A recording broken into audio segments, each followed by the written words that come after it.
get going here.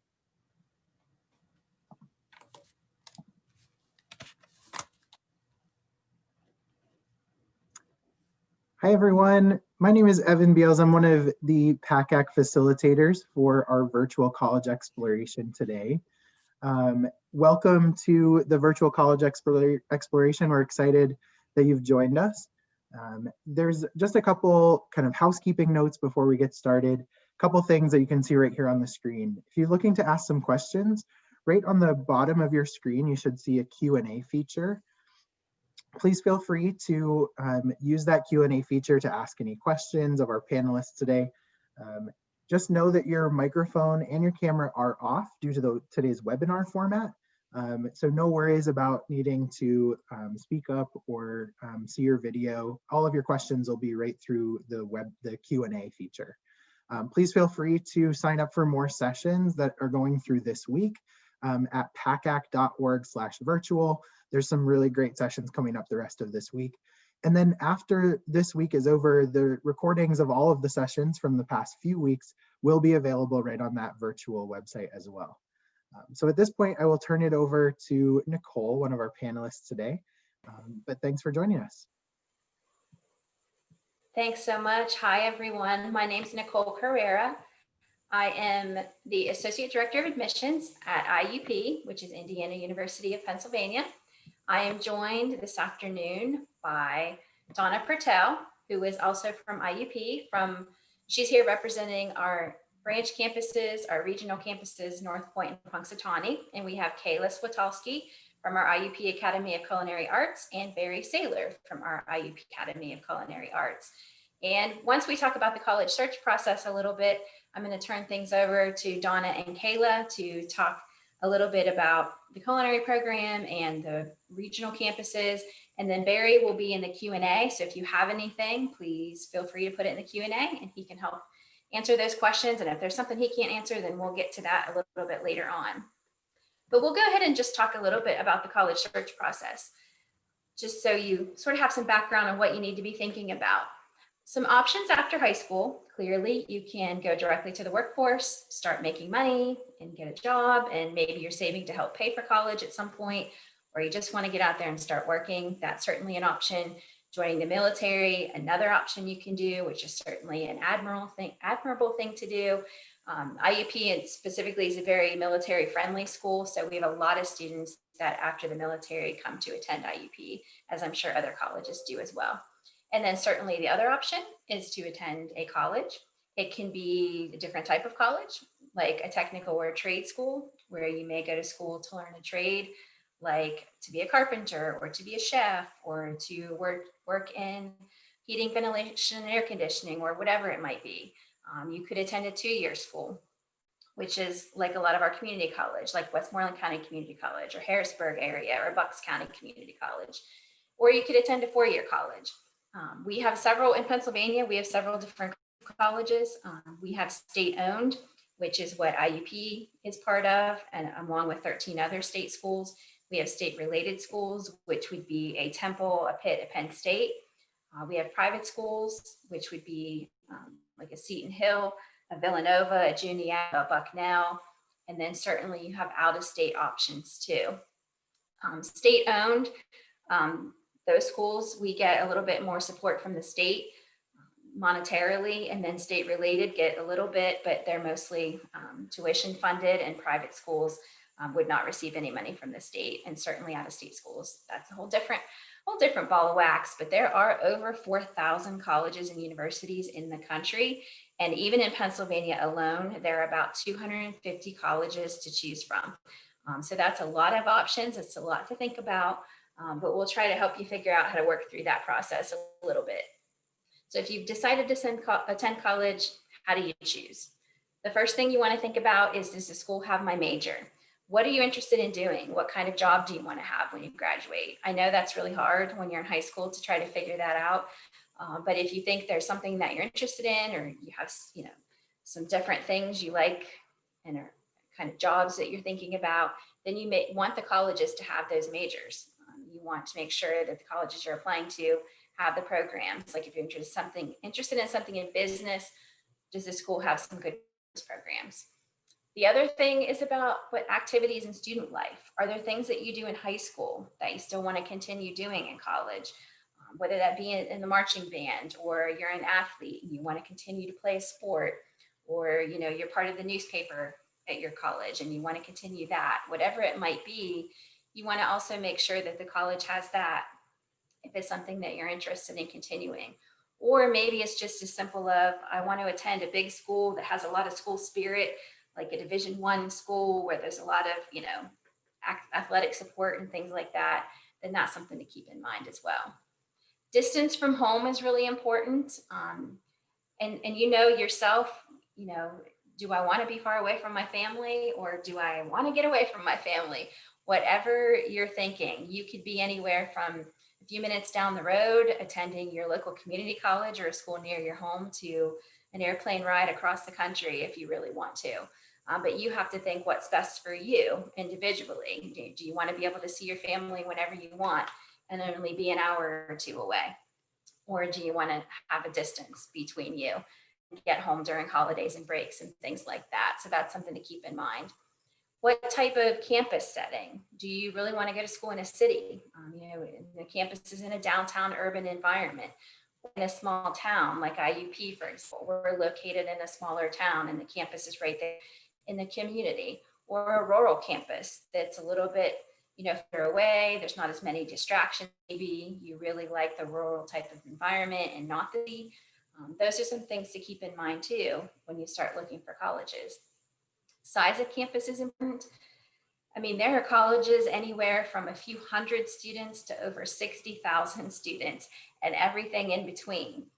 Maybe you went to a big high school and you want to continue to go to a big college, or you're like, oh, I don't want a big high school or a big school anymore. I want something smaller.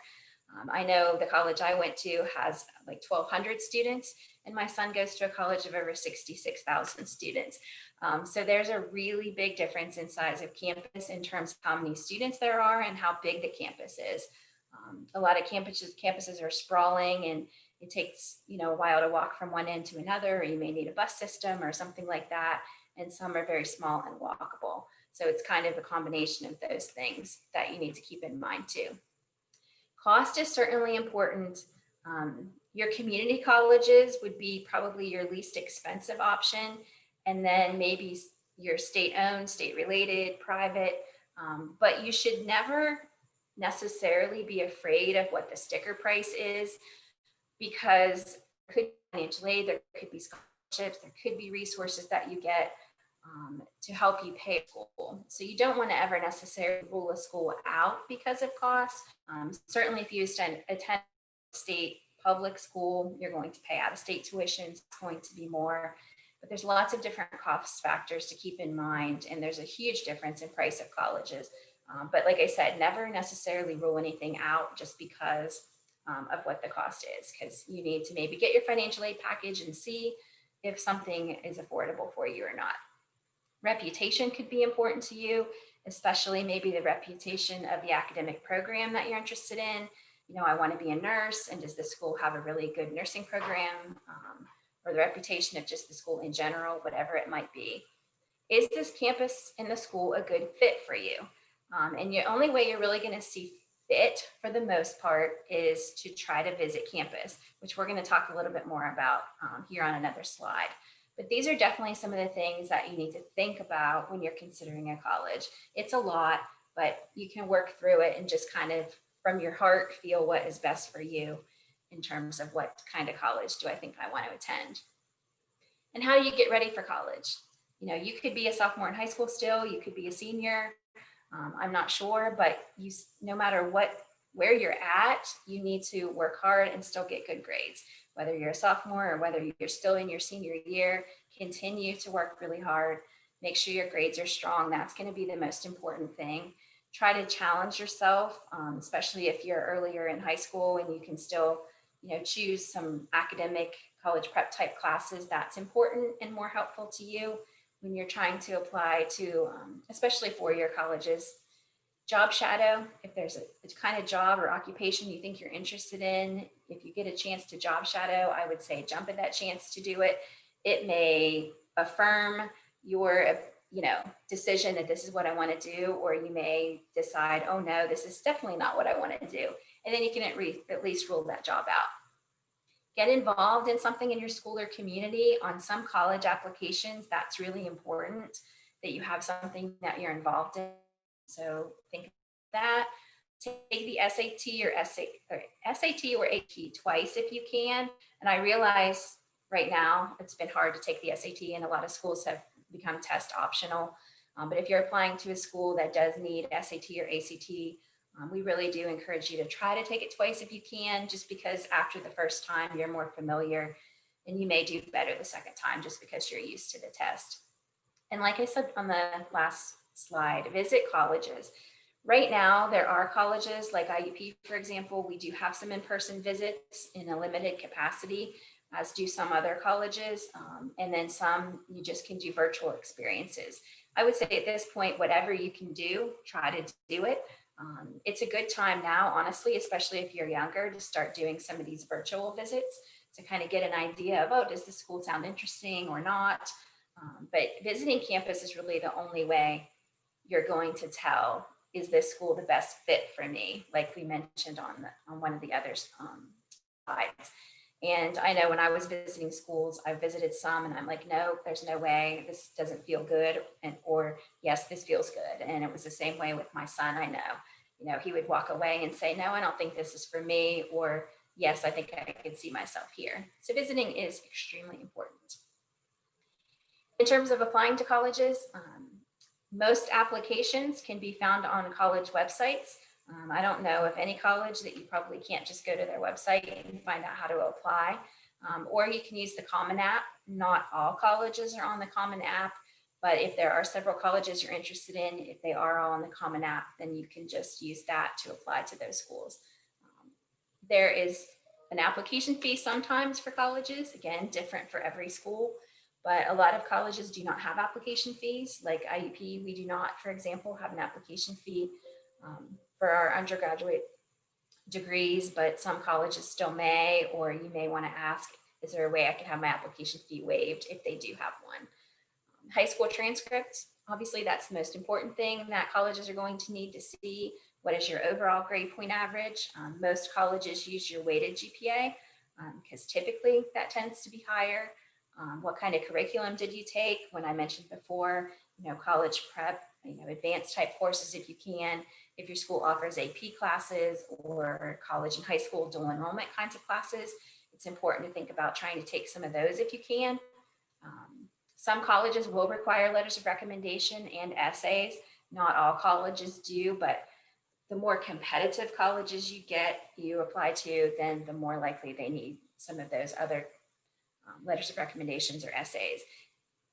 If it's an essay and it's an open topic, I would say write about something that will tell the application review committee something more about you, something interesting about you, that type of thing. Or if they ask for a specific prompt, I would just say write to that, whatever that prompt is. And then again, test scores, if the school requires test scores, is another thing. But most colleges, it's pretty easy to apply. And if it's free, then you're not out any money by just trying to apply to colleges. After you apply, you'll get an admission decision at some point, probably. Some schools are on rolling admissions, meaning they take applications and make admission decisions throughout the entire year. So you could apply and then get a decision very quickly. Other schools may have a deadline for you to apply and then a specific time that they'll send decisions out.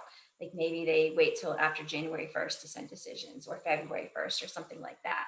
So you'll find out, am I admitted or am I put on a wait list at some colleges, or does the college need additional information from me?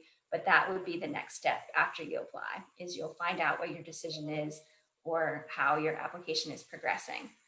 And then you need to make your decision. May 1st is a National College Selection Day or Decision Day. So that's when you really have to know what school you're going to attend. Most colleges require some type of tuition deposit to hold your place in the class. And most of those are non-refundable at a lot of colleges. So you want to wait to pay it till you're sure. But May 1st is really that day where you need to know, hey, this is where I want to go. This is what I want to do. So that's kind of the process in a nutshell, and the things that you want to think about when you're looking at colleges. Because we're IUP and we're doing this college presentation today, we would be remiss if we didn't talk a little bit about IUP in general. We are about 55 miles northeast of Pittsburgh. Our enrollment is a little over 10,000 students, and that's considered a mid-sized school in the grand scheme of things.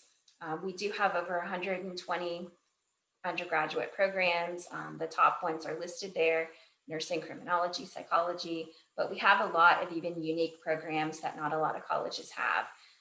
We also have a lot of minors and a lot of certificate programs that you can add on to your major, like, unmanned aerial systems, which is drones, and teamwork and leadership studies minor and certificates and things like that. So there's lots of neat things you can add on to your degree. For those students coming in fall 2021, those of you that are seniors, we are SAT optional for all of our majors. And then we do award scholarships at the time a student is admitted to IUP. And we have guides now, which are staff or faculty members that are assigned to new students that work with you throughout your college career. That just started this fall, and they're not going to be super intrusive, but they will help you, check in with you every once in a while to see if you have questions or offer help or advice or whatever you need. We have our Hawks Q&A Center, which is a new thing also, that students can get help anytime they want at the Hawks Q&A Center. And then our university college is a place for our, what we call exploratory students, which you would think undecided, but we call them exploratory. So if you're not sure what you want to do, or maybe we admitted you into that kind of program. So that's something to think about for IUP. And again, just some more general information. We have students from a lot of states, a lot of countries. It's a really beautiful campus. So if you do have any questions in general about the college search process, IUP in general, I encourage you to ask in the Q&A. And right now, I am going to turn things over to Donna Pertel, who's going to talk to you a little bit about regional campuses, because you may not attend the main campus of a school like a Pitt or a Penn State or an IUP or wherever. You may go to a more regional campus a little bit closer to your home. So Donna? Thank you, Nicole. Yes, my name is Donna Pertel. I'm an assistant director with Indiana University of Pennsylvania. I've been with higher education for 15 years. But, back to the other slide. But the last 8 years, I've had the opportunity and the pleasure to work at a regional campus. I work at IUP Northpointe.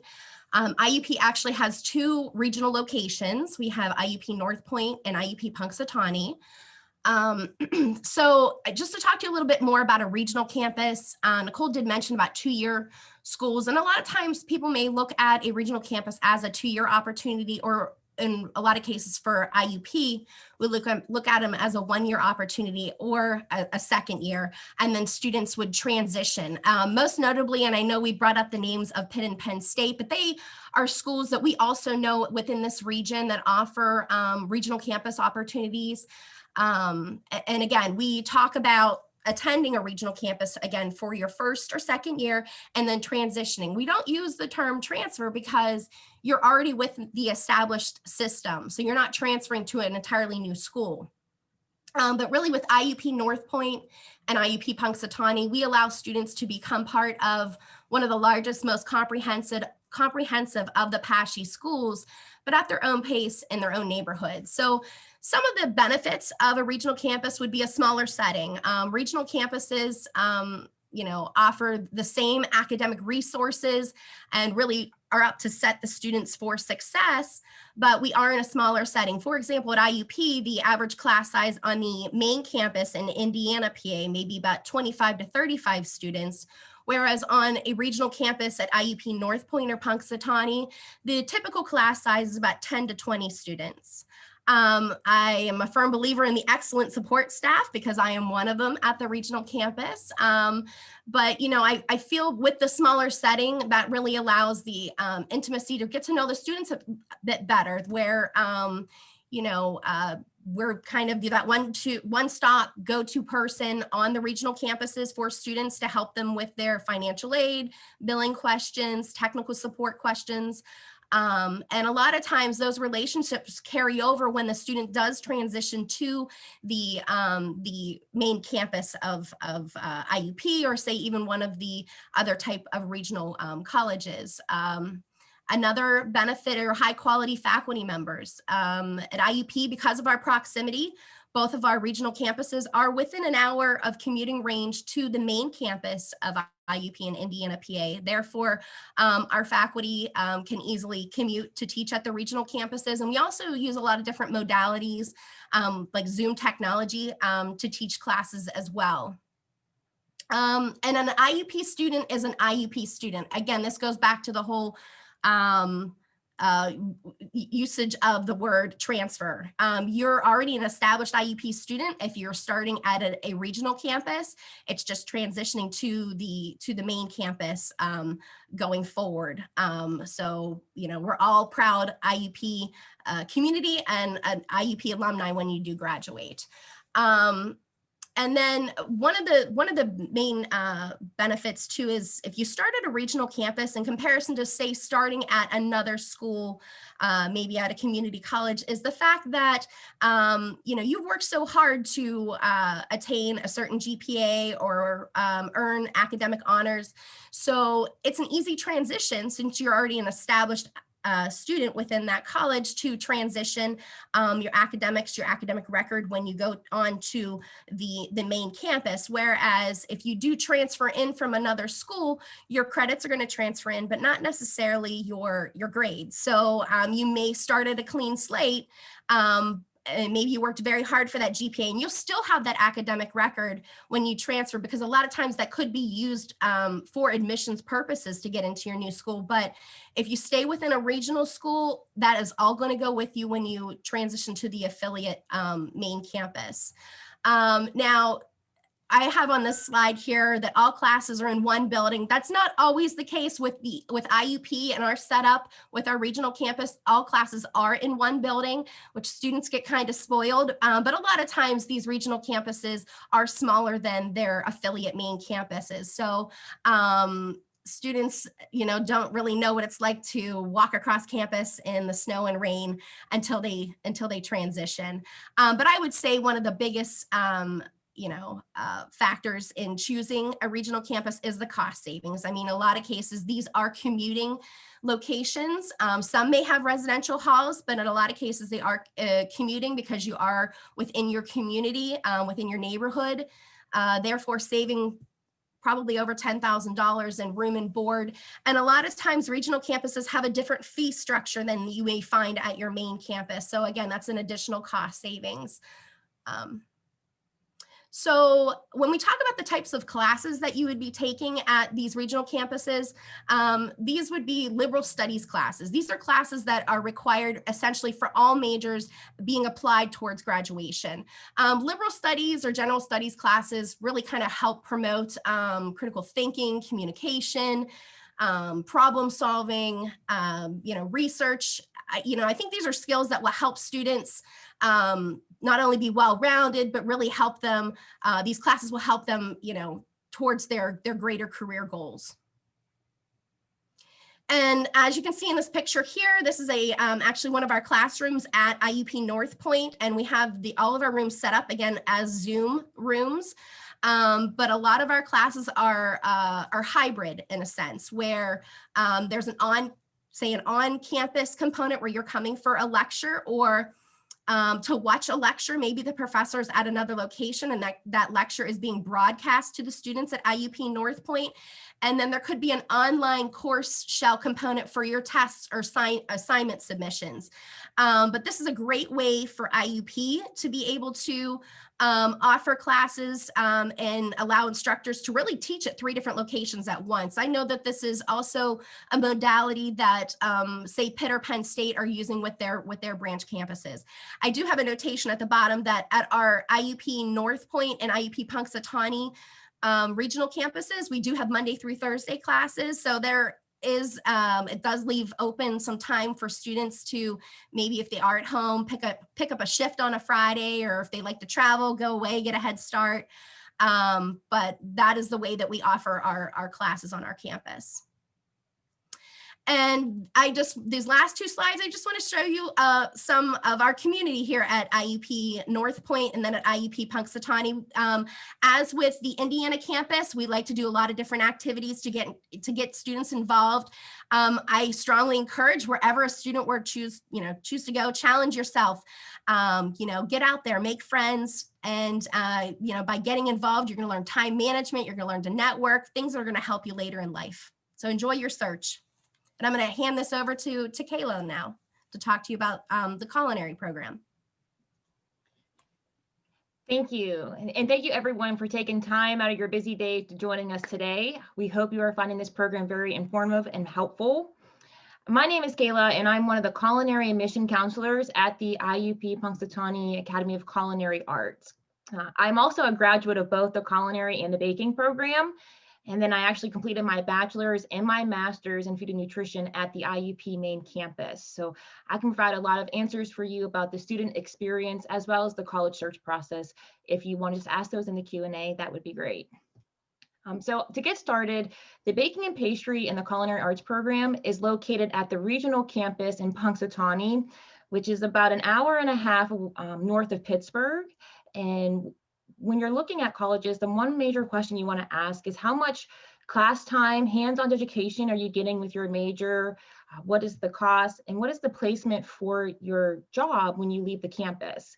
The Culinary Academy scores high rankings in all those categories. We have a small class size, about 10 to 20 students per class, kitchen class, and we have 5 hours hands-on kitchen experience with all the kitchen classes. So every day, Monday, you're going to spend in the kitchen cooking a variety of things. So if you are someone who's looking for a quick technical educational program, I encourage you to consider culinary or baking and pastry.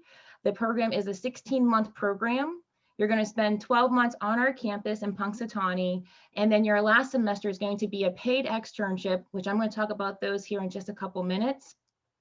And what's really nice is after you complete the culinary arts or the baking and pastry program, you can use credits from those certificate programs to go on to the main campus for a bachelor's degree of your choice, guaranteed admission into one of those majors. Family consumer science education, so if you're someone who wants to end up teaching. We also have hospitality management, if you're someone who wants to own your own restaurant. And food and nutrition as well, if you're someone who enjoys the science behind cooking or maybe want to work in a hospital someday. And again, I just want to specify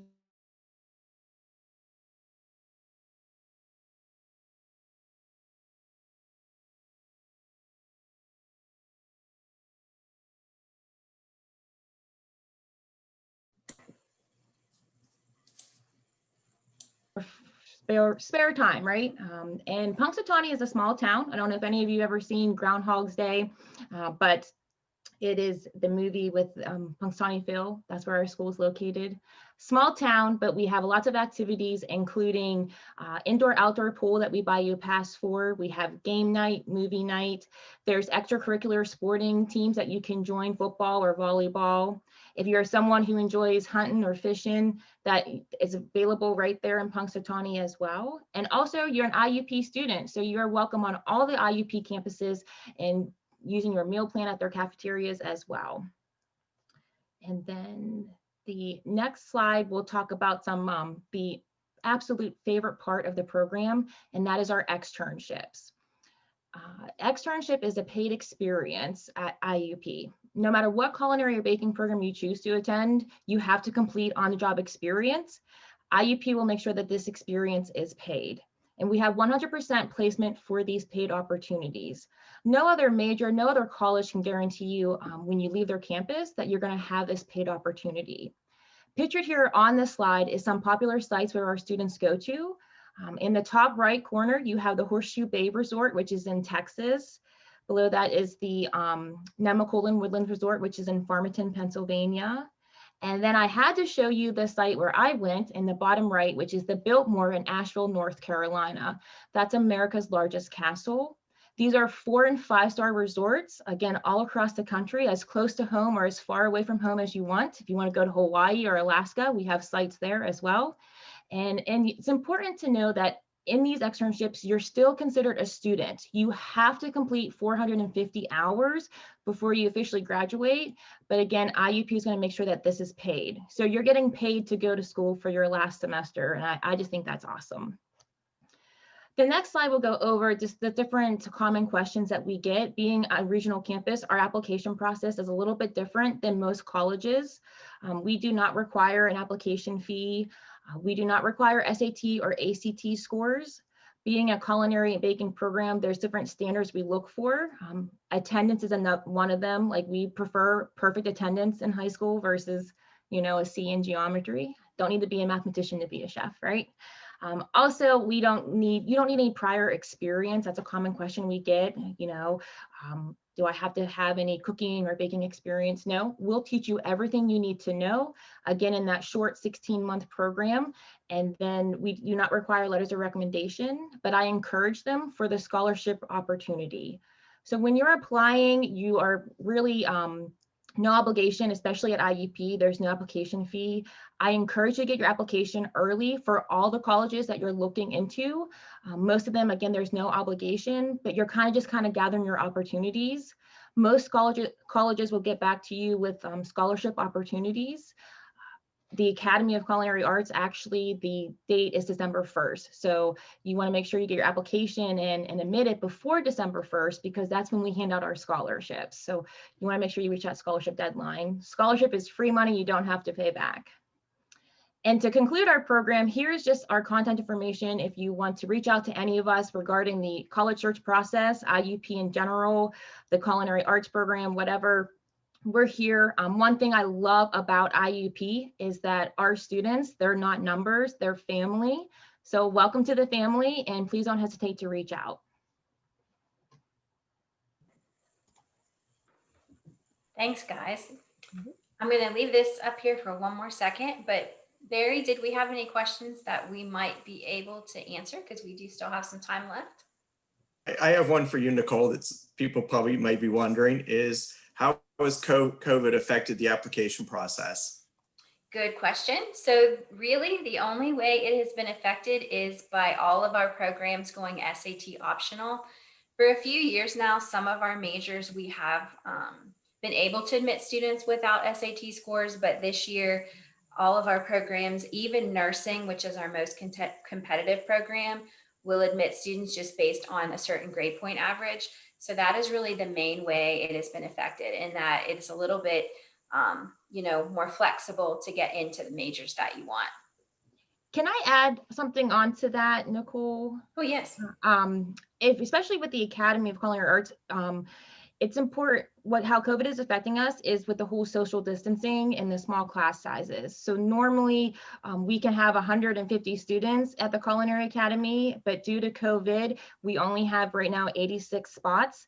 So we don't know where we're going to stand come next fall. So that's just me encouraging everyone to get your applications in early so you can avoid that wait list, as we did have to start one for our baking and pastry program due to COVID. So just wanted to add that.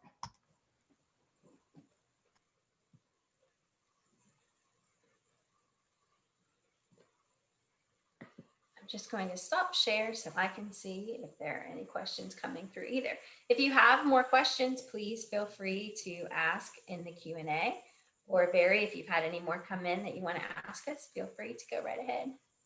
I didn't have any come in, but I have one for Donna can probably answer. Okay. How long would you spend on a regional campus before going to the main campus? Really, it's an option for the student. Typically at IUP, we would say at least a year. That would be 2 semesters, a fall and spring semester. But in some cases, a student can come for a second year. If they came to one of the IUP regional campuses for their second year, they would take a combination of online and then face-to-face classes. But at least going into their third year, when they start taking their major specific classes, they would need to transition to the Indiana campus. Thank you, Barry. Thanks.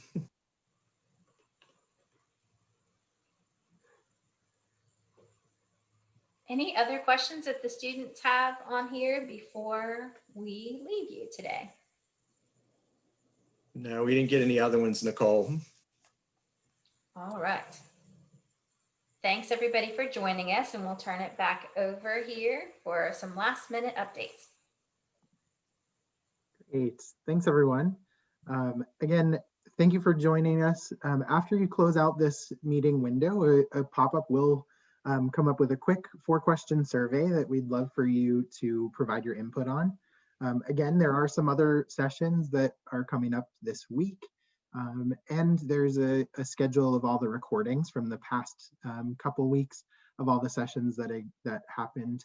And a recording of this session will be posted in just a week or so. So please feel free to connect with other Pennsylvania Association of College Admissions Counselors programs through that pacac.org/virtual website. At that point, thank you everyone for joining us, and hopefully we'll see you soon. Take care. Thank you, everyone.